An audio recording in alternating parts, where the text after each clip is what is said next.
Today on the channel, I'm going to show you how to play the song Modern Day Cowboy by Tesla.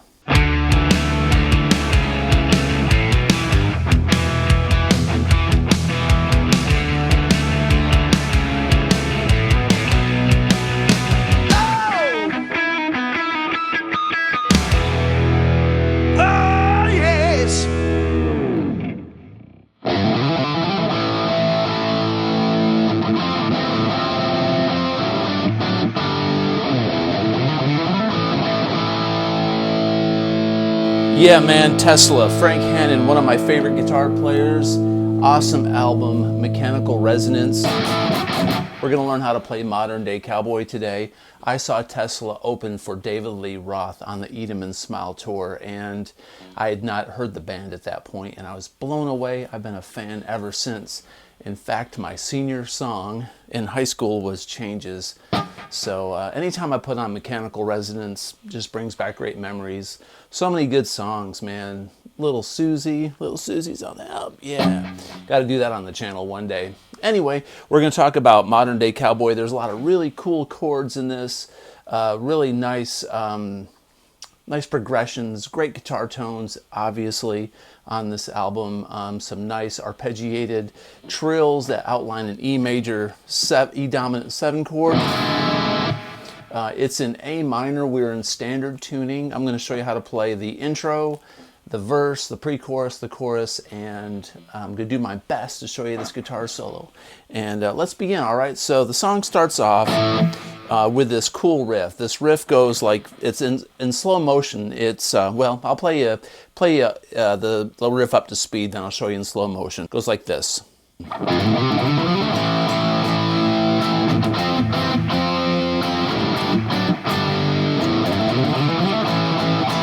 All right, so what we're doing here is, it's pretty easy. It's 3 notes per string.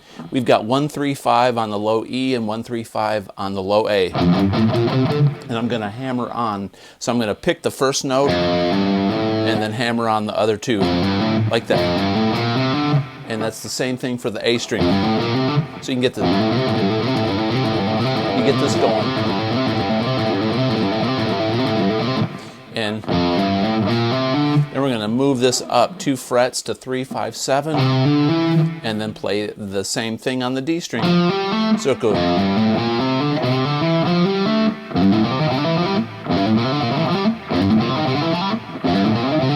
That switch, like here, is what's going to get you. And then we're going to hit this A5 3 times, okay? And then it's going to go. So what I'm doing there is 3 on the D string, 5 on the G. I'm going to go down to the 2nd on the G string, then back up to the 3rd, then go up to the 5th and 7th, and do the same thing. So we're going 5, 4, 5, and this one stays on the 7. So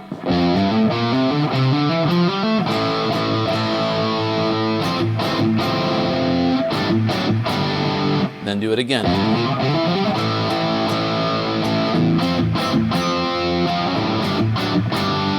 Okay, so that's the beginning riff. Now there's more to that lick later, which comes in after the chorus. I'm going to get to that here in just a moment, okay?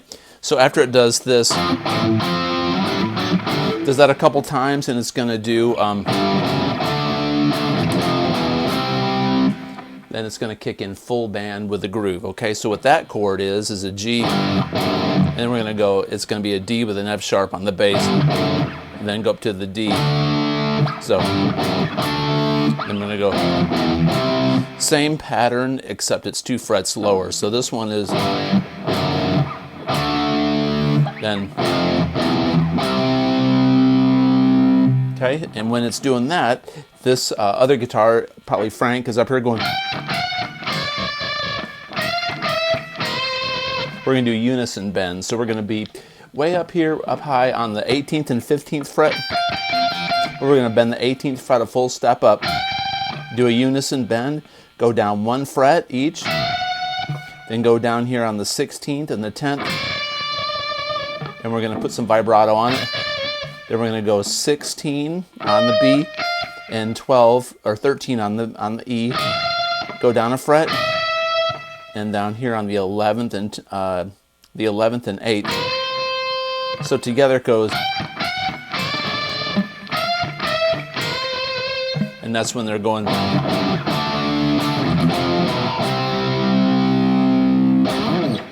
Awesome. So that's the whole intro. So all together we've got.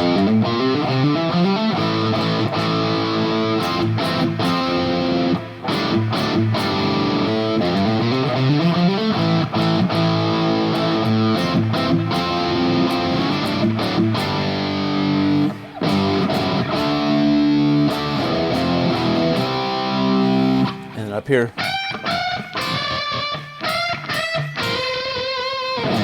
All right, awesome. Now let's go into the where the band builds up. It goes.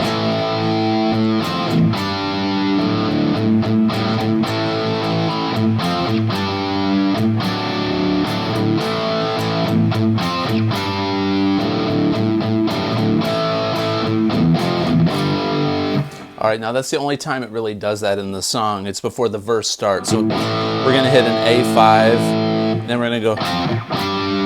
This is the D and the G string, so we're on the 3rd and the 5th, and we're going up to the 5th and the 7th. So, chug.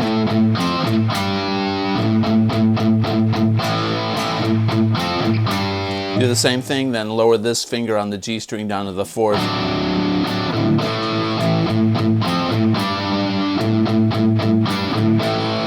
Then go F to a G. Those are 5 chords. I miss 80s rock because intros were so cool and plentiful. It really set the tone for the song. Nowadays you would never ever get away with anything remotely close to this, and that's really sad. All right, so now the acoustic guitar kicks in, but I'm gonna switch to my neck pickup. I've got my volume rolled way back, so I've got a little bit of a cleaner sound. Now this riff is gonna be based off of an A sus2. All right, and it sounds a lot like James Bond, so probably intentional, but the riff goes like.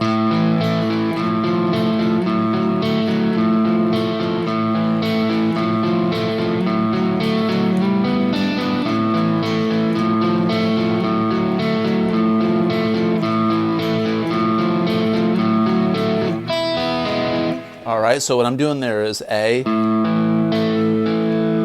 and then I'm going to bring up the D string to the 3rd fret. We're going to go up to the 4th fret on that string. We're arpeggiating, then go back down, then back to this A position, then go back up to the 3rd on that D string, then up to the 4th. Now this is tricky. We're going to play the D, G, and the B string and outline this G chord. So we're going to slide up from the 4th and do that. So slowly.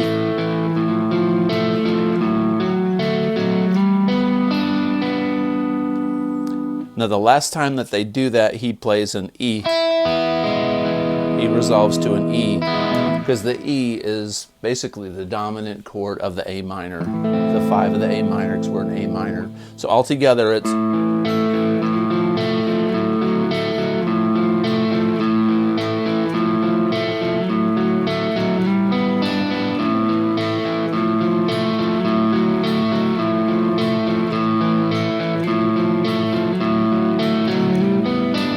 All right, now it doesn't go to the E just yet. It's going to go into this pre-chorus part. I call it the I call it the heavy verse actually in the tablature, because it goes like.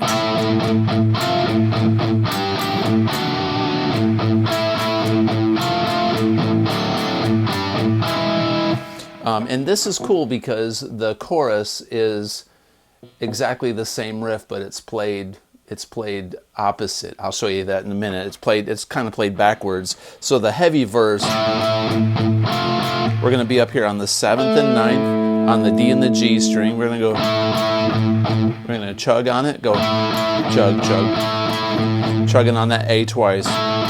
So play the chord twice, chug on the A twice. Bring the pinky up to the 10th, chug. So that, all right? So we're going. it's 12-12 on the D and the G. That's just one shrug on the A. And that G string goes down to a 11th fret, so it's 12 and 11. So all together, some vibrato. Now we're going to go back to this, just like the beginning. Then we're going to go. What that is 4 and 7 on the D and the G. So it's going to then go up to the 5 and the 7. And then this is 6 and 9. It's going to lead us back to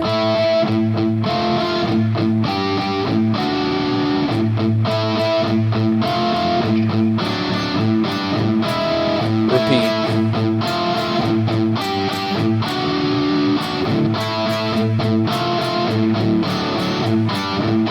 All right. And then it's going to do the pre-chorus. The pre-chorus is when he says bang, bang, shoot 'em up. He's going to play a B 5 chord to an F5.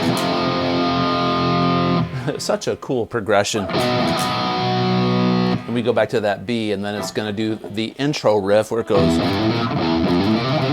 like that. But then we're going to go up like that. It's so fun. So what I'm doing is, that's the intro riff, and then we're gonna take it up a notch. We're gonna go. Now the thing that's gonna trip you up on this is when we go from the G string to the B string, we've got to go up a fret to the B string. So that's 3-5-7 on the D, 3-5-7 on the G, and then 5-7-9 on the G. So far so good, and then we're going to go 6-8-10 on the B. So slowly it goes.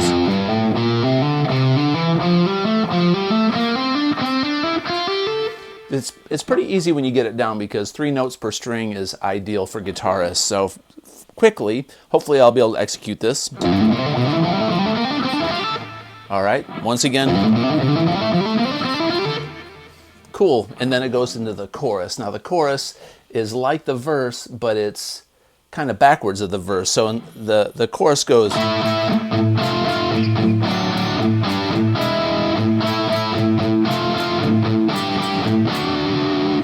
So it's the same chords as the heavy verse that we did, but we're going to play this part first. And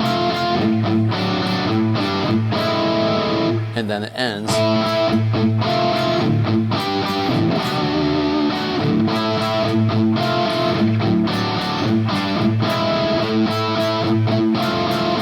Blow you away. It ends with this big E like that, all right? And then it's going to do these trills. Now, all these trills are they're not arpeggios, but a trill is when you go take a note and then trill a note on top of it.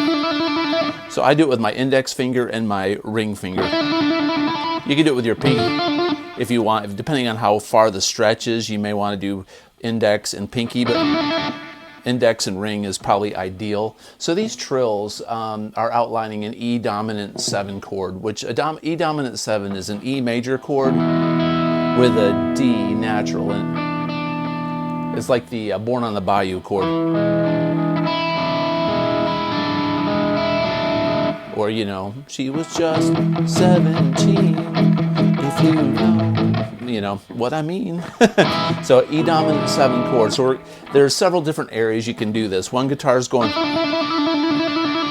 Now as he's doing that, so what we're doing is outlining an E dominant 7 chord with those trills. So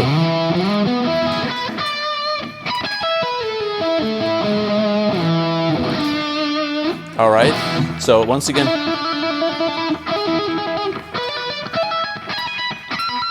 All right, so you can do those trills. One guy can do, the next guy can be up here, then switch. When you switch, doesn't really matter when you do that, but if you do it like the record, one guy starts with 7-9, the other guy starts on 16-19, and then one guy would go 19-9-13, the other guy would be up to 17-21. And then I think on the record they end it with 16 and 19 on the high E. Like that. Going from memory. Played the song for years. Cool. Then it breaks into this really great solo, okay? So this guitar solo is cool. It's gonna go like this. It's gonna start with this arpeggio. I outlined this in 3 boxes to make it simple for you. So you just have to listen to the record to hear how many times they do this phrase. But the first phrase is.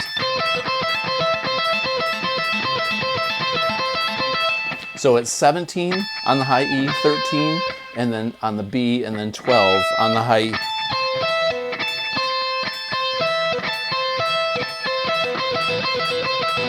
The main part about this is you pick, then pick, and then pick, and then hammer on.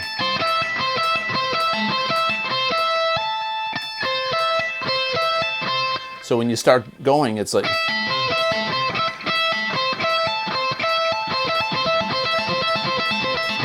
This hammer-on is key. So it winds up being,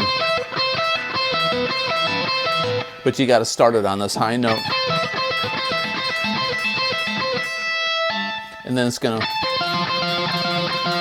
so we're going to do the same arpeggio, but we're going to take this 12th fret on the high E and make it a 13. So it starts off.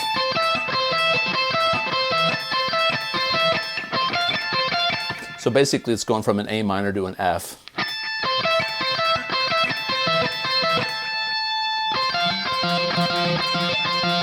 All right, then to a G, it's 19, 15, 15. So all together.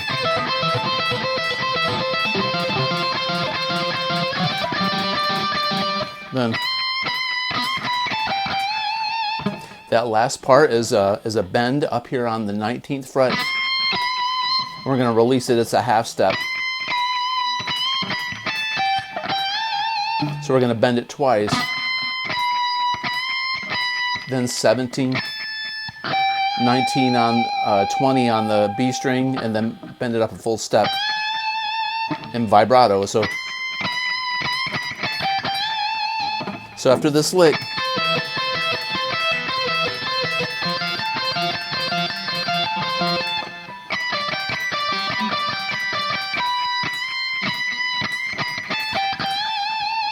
then he's going to respond. My 22nd fret on this Les Paul, this is an 81 custom. I got to press really hard because it needs a new fret. So this riff goes, then it responds with this. The frets on this Les Paul are just about worn out. I should have chose a different Les Paul for this video. It's kind of crapping out on the 22nd fret, but we're going to bend up 20th fret on the B string, 19, 20 on the high E, and then 22nd on the high E. And then we're going to bend up a full step like that. That's a killer. So that whole lick goes.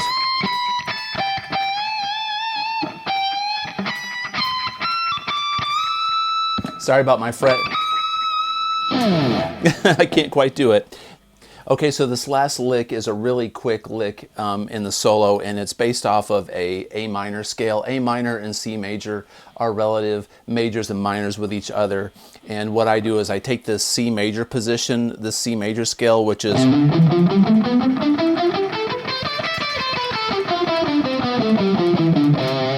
I take this scale, which is an A minor scale, and to me on the record it sounds like he's doing this fluid alternate picking pattern. Alternate picking is key because when you alternate pick and you palm mute, it gives a lot of percussion, it gives a lot of attack, and if you really work on it, you can get some serious solos and skills under your belt. So I'll try to do this justice. But what I hear on the record and the way I've always played it is he starts up here on this G, which is the 8th fret on the B string, and we're going to go up. And I'm going to hammer on, but I'm going to show you how I pick it later in just a moment.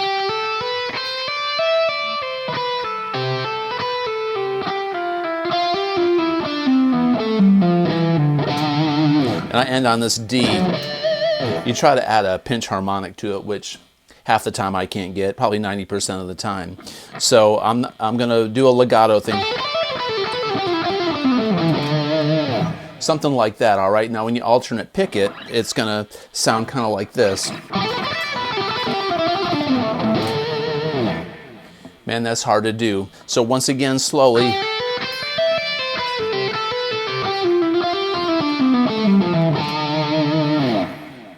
Alternate pick. You gotta really go for it. All right, then there's this pinch harmonic thing on the 7th fret G string where you go. All right, so we're gonna hit this pinch harmonic. You don't have to be really specific about it. You just gotta feel it in your soul and bend it up. I usually hit it about 5 times. I do like the first 2, then the next 3 kind of quick, and then end it like that. A pinch harmonic is when you catch the string at off the tip of your pick and it grazes the edge of your thumb. So, all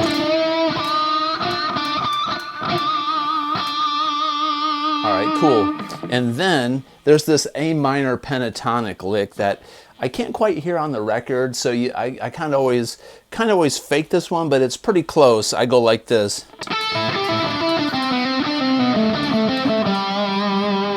He ends on that note right there. And that's kind of key. You got to end it on the right note. So I'm going.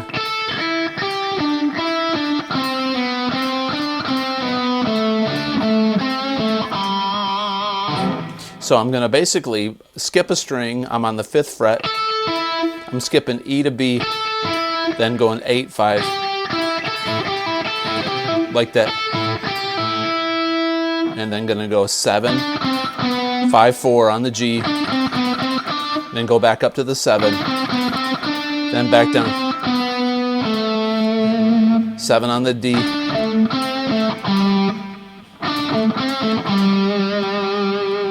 And right there on the 5th fret on the D string. And then the very end goes.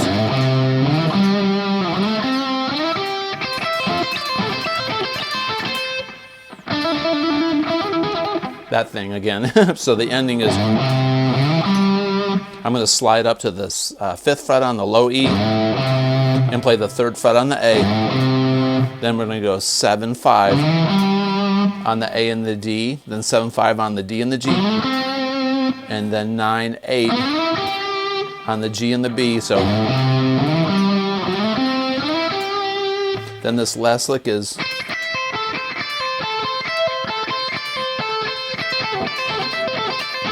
It's very similar to that the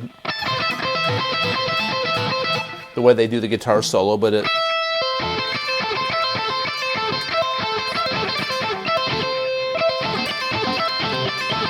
like that. You're gonna pull off 12 to 10, then pick the 10 and the 8 on the B and the E, then pull off, then 10, 8 is a pull off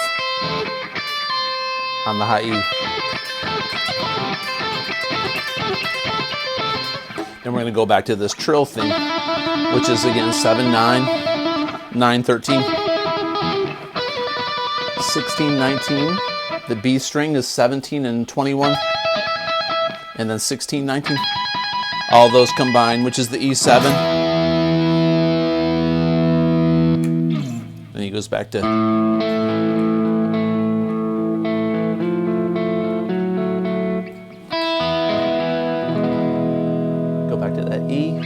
And then go back into the verse. So the rest of the song is all those parts that we just covered again, and it doesn't really change, right? So there may be some noodles and some A minor pentatonic licks in there that Frank throws in throughout the way, but you know, you can pretty much add those at your own liberty.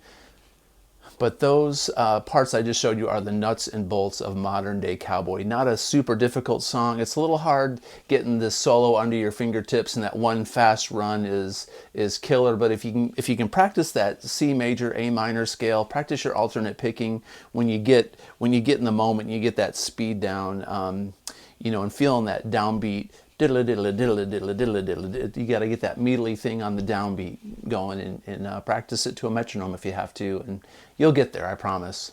But anyway, I hope you like this kind of content. I try to do 2 lessons a week. I do all kinds of crazy cool videos as often as I can regarding product reviews and odds and ends, with my amps and stuff. Please consider subscribing, comment below, and as always, have a great day. Peace out.